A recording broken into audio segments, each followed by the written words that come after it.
नमस्कार, आई न्यूज 18 में आपका स्वागत है। मैं हूं आपके साथ अंकिता। चलिए बढ़ते हैं मुख्य खबर की ओर। शहडोल जिले के ग्रामीण क्षेत्रों में आवारा मवेशियों से एक किसान परेशान। खबर है मध्य प्रदेश के शहडोल जिले से, जहां आए दिन ग्रामीण क्षेत्रों में आवारा मवेशियों को लेकर किसान हो रहे जबरदस्त परेशान।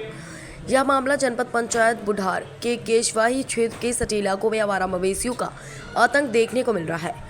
ग्रामीण क्षेत्र में किसानों के द्वारा खून पसीना बहाकर अपनी खेती को कर रहे हैं, लेकिन आवारा मवेशियों के द्वारा किसानों का फसल नष्ट करने से बाज नहीं आ रहे।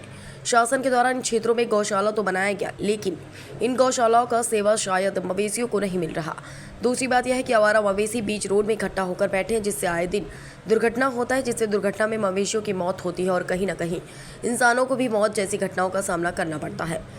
इस विषय में चिंता जाहिर करते हुए मध्य प्रदेश कांग्रेस श्रमिक प्रकोष्ठ के प्रांतीय सचिव श्री मनोज पप्पू शुक्ला जी के द्वारा शासन प्रशासन से अपील किया गया कि इन आवारा मवेशियों द्वारा सुरक्षित गौशाला में रखा जाए, ताकि ना तो मवेशियों का नुकसान हो और ना ही किसानों को, ना ही रोड में आने जाने वाले मुसाफिरों को दिक्कत हो।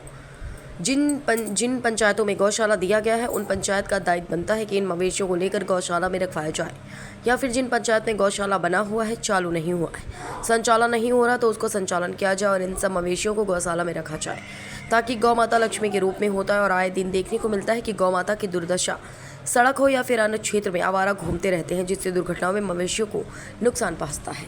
हम जानना चाहूँगा, और किस पद में है आप? जी हाँ, मैं मनोज पप्पू शुक्ला, मध्य प्रदेश कांग्रेस श्रमिक प्रकोष्ठ।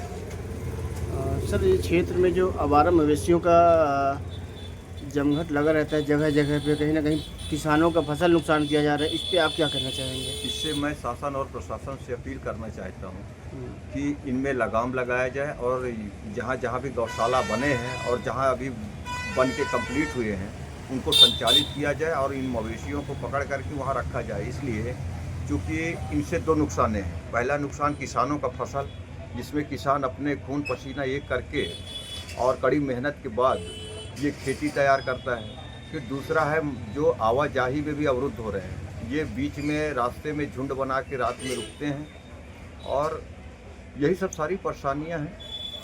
कहीं ना कहीं झुंड बना के रुकते हैं और रास्ते में आने जाने वाले मुसाफिरों को कहीं आमना सामना टकरा जाते हैं। बिल्कुल बिल्कुल, नुकसान दोनों का होता है। दोनों को